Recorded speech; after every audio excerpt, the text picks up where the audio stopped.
करो इस युवक की। अरे इसे तो बहुत गहरी चोट लगी है, रुको मैं अभी एम्बुलेंस को फोन करता हूँ। अरे कौन है भाई, आ रहा हूँ। अरे नेहा तुम? हाँ सुमित, मैं तुम्हें सरप्राइज देना चाहती थी, इसलिए बिना बताए आ गई तुम्हारे घर। अरे ये तो अच्छी बात है, अच्छा किया जो तुम आ गई। आओ ना बैठो।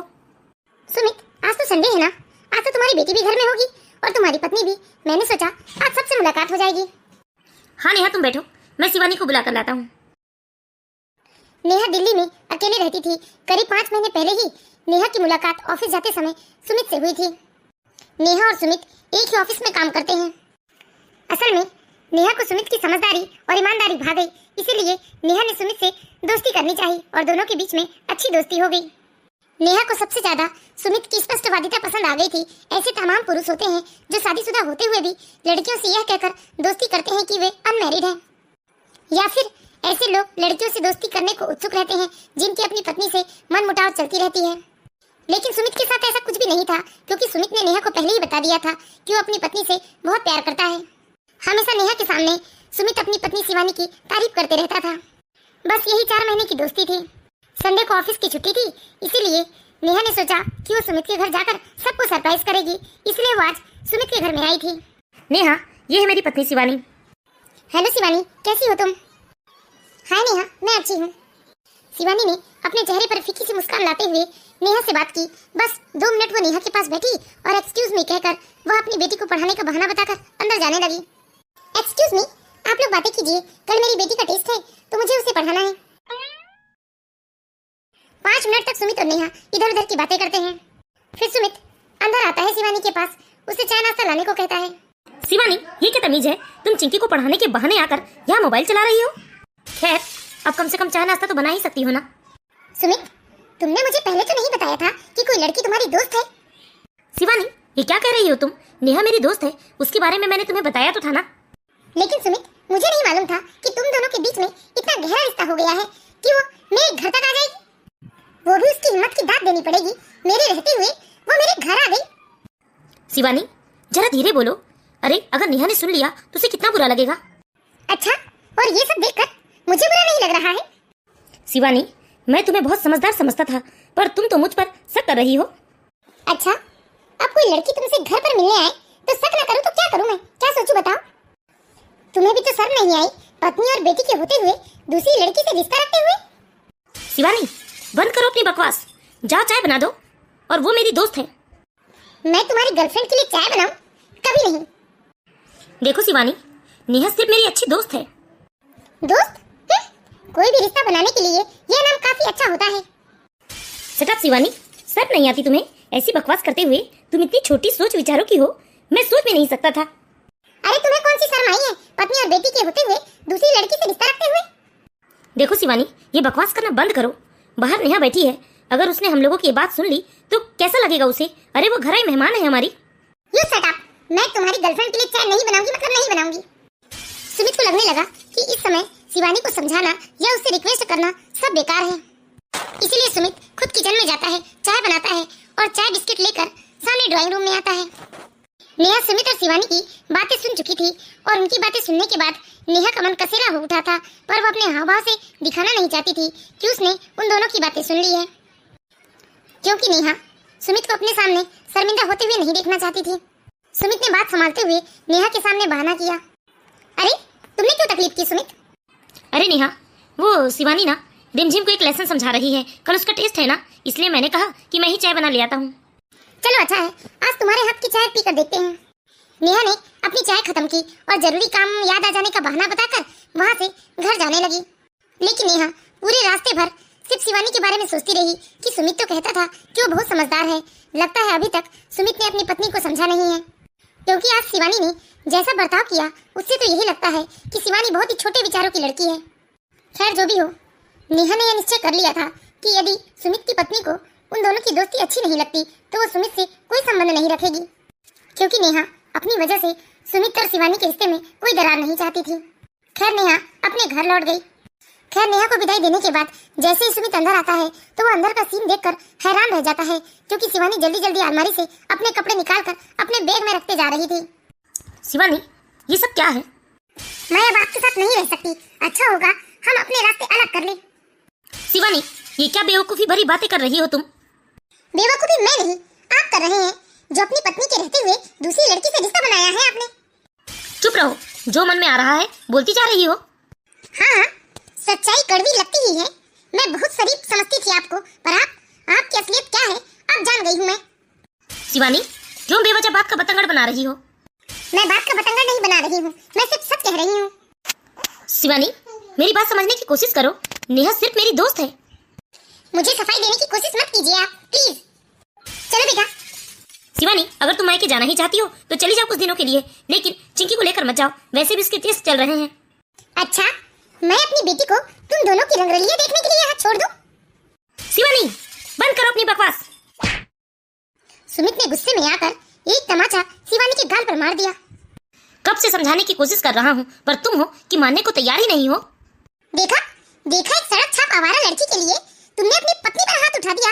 अरे अपनी पत्नी पर हाथ उठाते हुए तुम्हें जरा भी शर्म नहीं आई? शिवानी, तुमने बदतमीजी की सारी हद पार कर दी थी। हद मैंने नहीं, तुमने पार कर दी है।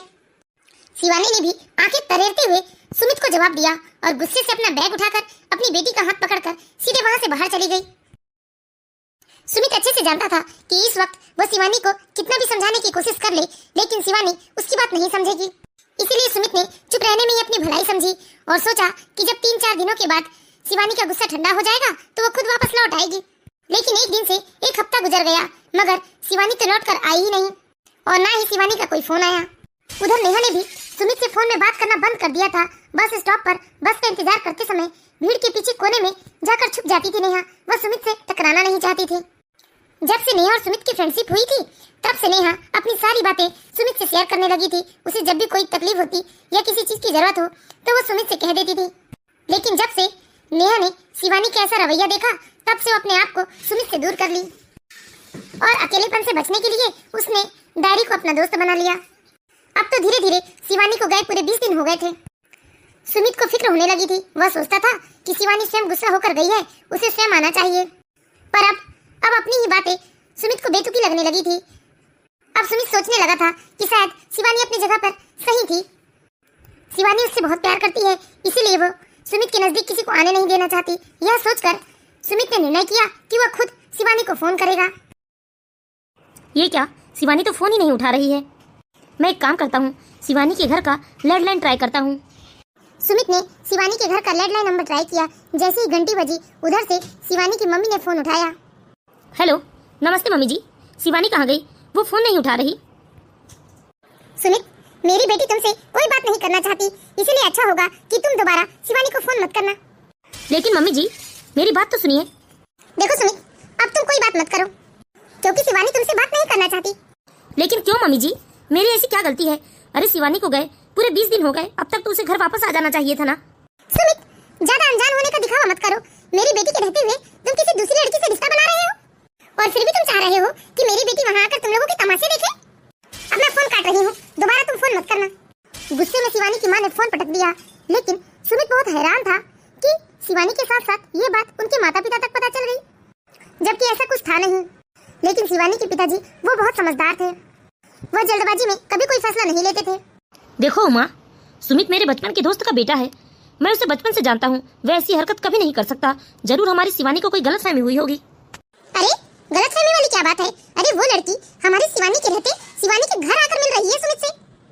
देखो उमा, इस संबंध में हमें सुमित से बात करनी चाहिए। यदि वह सचमुच गलत होगा तो हम उसे समझाएंगे। ये क्या बात हुई? अरे सुमित कोई छोटा बच्चा नहीं है जो उसे समझाया जाए, उसके पास अपना भी तो दिमाग है ना। देखो उमा, ऐसे में मामला और बिगड़ जाएगा। तुम सोचो, दोनों के बीच की दूरियां तो इस तरह और बढ़ जाएगी। कहीं सुमित तलाक के बारे में ना सोचने लगे। बात बिगड़ती है तो बिगड़ जाने दो।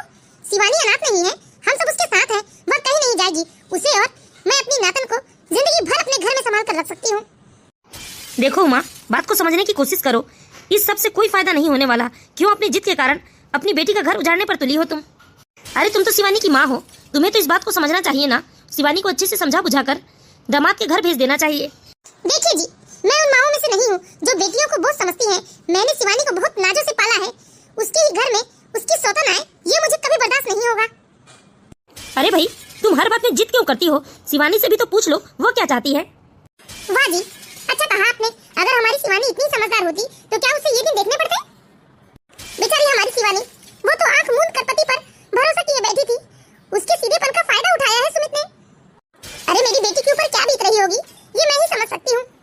अब देखो, जैसी तुम्हारी मर्जी, क्योंकि मैं अच्छे से जानता हूँ कि मैं तुम्हें लाख समझा लूँ, लेकिन जो तुम्हारी मर्जी होगी तुम वही सोचोगी और वही करोगी।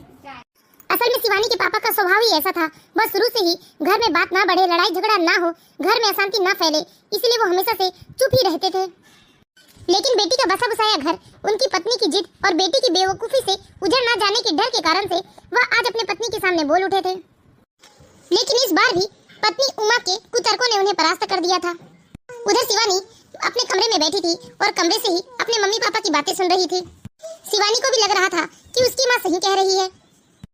माँ सही तो कह रही है, ना ही मैं सुमित को फोन करूंगी और ना ही खुद से अपने ससुराल जाऊंगी।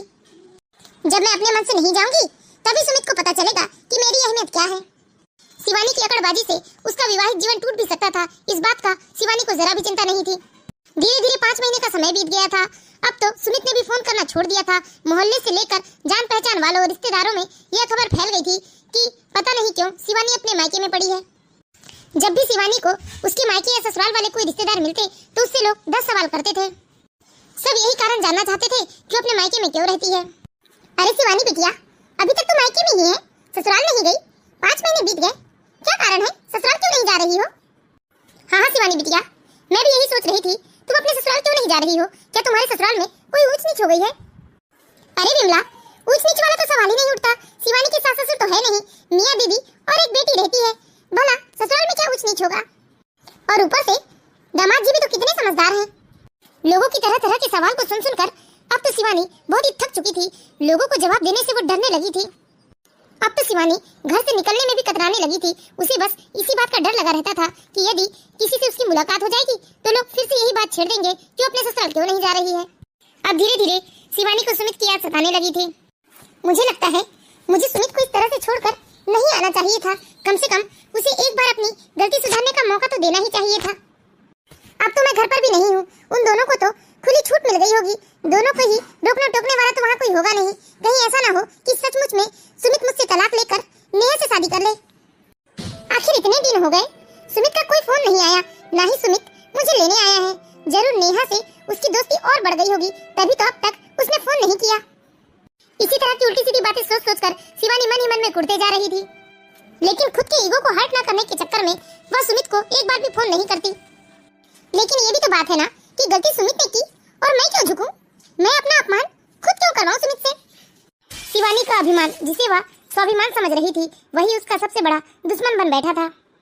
शिवानी के पिता ने शिवानी को कई बार समझाने की कोशिश की, लेकिन शिवानी तो सिर्फ अपनी माँ की बात मानती। शिवानी को लगता कि उसकी माँ जो भी कर रही है वो सब सही कर रही है। शिवानी, बेटा शिवानी। मम्मी, मुझे कोई गलतफहमी तो नहीं हो गई ना?